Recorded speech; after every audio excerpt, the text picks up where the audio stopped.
Situata degradoi krejt papritur dhe mori një kthes shumë të rëndë. Pas një përplasjeje të fortë mes Fjollës dhe Labinotit, tensioni që ishte grumbulluar prej ditësh shpërtheu në mënyrën më të keqe të mundshme. Fjalët fluturonin pa kontroll, zërat u ngritën dhe respekti humbi në pak sekonda. Fjolla, e mbushur me nerva dhe e ndjerë thellësisht e fyer, ju kthye Labinotit me tone të ashpra. Njeri i lig, i tha. Fytyrë e poshtër, njeri pa cip, pa kulturë.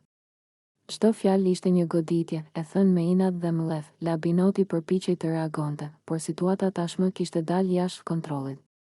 Fjolla nuk u ndal vetëm me fjalë. Në një moment që tronditi të gjithë banorët. Ajo e pështyu drejtë në fytyrë. Ishte një akt i rëndë, poshtërues dhe i papranueshëm, që e kaloi çdo kufi të debatit verbal. Në atë çast, shtëpia u mbulua nga heshtja. Askush nuk e priste një veprim të tillë dhe reagimet ishin të menjëhershme. Disa u shtangën, disa ulën kokën, të tjerë u ngritën në këmbë të tronditur. Atmosfera u bë e rëndë, e padurueshme. Ky nuk ishte më thjesht konflikt fjalësh apo strategji loje, por një shkelje e qartë e rregullave dhe e dinjitetit njerëzor. Edhe ata që deri atëherë kishin qenë neutral, e kuptuan se kjo ngjarje do të kishte pasoja serioze.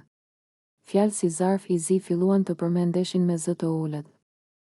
Sepse një veprim i tillë zakonisht nuk kalon pa ndëshkim, Fjolla dukej ende e ndezur nga inati, por në fytyrën e saj filloi të shihej edhe një lloj tronditjeje, sikur vetë po e kuptonte peshën e asaj që kishte bërë.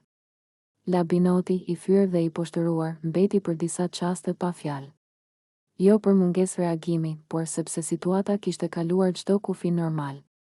Kamerat kapën gjithçka, dhe tashmë gjithçka ishte në dorë të produksionit. Të gjithë e dinin se kjo përplasje nuk do të mbyllej thjesht me një sqarim.